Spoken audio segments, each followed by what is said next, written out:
Hi, good morning. Happy New Year. My name is Norma Van Horn, and I visualize a world in which everyone has access to inner peace. So, today I'm out here in the woods, and I wanted to share a perspective on guilt and shame. As a mother, as a 50-something year-old being, I, like so many, have experiences of guilt and shame, those memories when I have behaved in ways that have harmed another, that I hang on to, that I, in some ways, can't get past. And today I wanted to share a perspective on this experience of hanging on to that guilt and shame from experiences that are no longer happening in my life. And at this time, I believe that we carry those energetic memories in order to integrate and digest the energy of the experience. So the reason we carry them is because we have not yet integrated and digested the energy of the experience. And so the opportunity and the invitation when we are caught up in a memory of those, that cycling pain of the memory, the invitation is to integrate and digest the energy of the experience and ultimately remember, reclaim, and re-embody our power. So here's what I mean by that. We only act in ways that are out of integrity, in the original meaning of the word integer, which is wholeness. We only act in ways that are out of integrity when we are disembodied from our awareness of our wholeness. And when we are disconnected from our wholeness, from our awareness of our wholeness, we're disconnected from our inner peace and our equilibrium. And when we are in that state, every act that we take, consciously or unconsciously, is an attempt to restore inner peace and our equilibrium. Every act we take.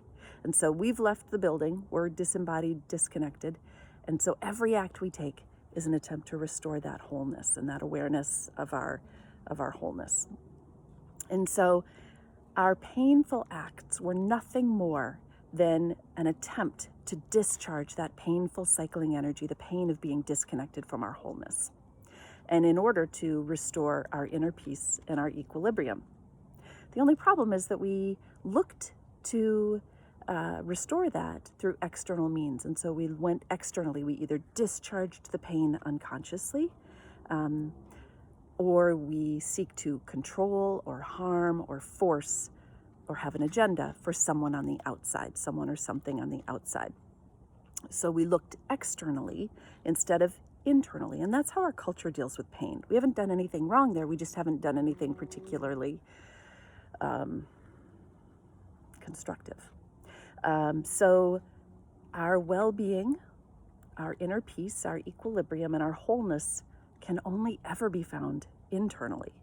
But we looked externally in order to restore that peace. But it doesn't work. I mean, it might work temporarily, momentarily, but it doesn't actually constructively deal with the root problem. The only way we can do that is to become aware of what's happening and then to consciously and constructively deal with the energy. So processing, honoring, welcoming, and integrating painful energy of these memories and these feelings of guilt and shame can awaken and can catalyze a reminder of how powerful we are. Because we have the power to do great harm in the world when we are not connected to our wholeness, when we are disembodied and disconnected. Let me say that again. We have the power to do great harm in the world when we are disconnected from our wholeness. And that awareness and re-embodying the humility of that power really breaks down the victim identity. And that's a really important step in growing up.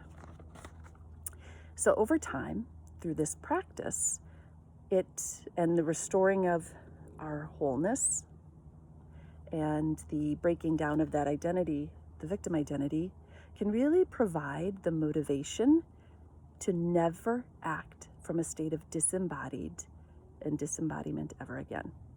And to remember that when we have the power to do great harm in the world, that can lead to a desire to commit to taking complete responsibility for the quality of the energy that we put into the world. And this ultimately is the act of growing up. So anyway, I hope that was helpful as a reframe and actually a source of empowerment for when we feel those feelings, what we can do about it. And it's all about tools. So I've developed some tools right back here in the great wild real world. It is my honor and privilege to hold space for people as they remember their own power, remember how to re-embody, and practice restoring their own wholeness. If this is of interest to you, please reach out. I would love to connect. Anyway, Happy New Year. Blue skies.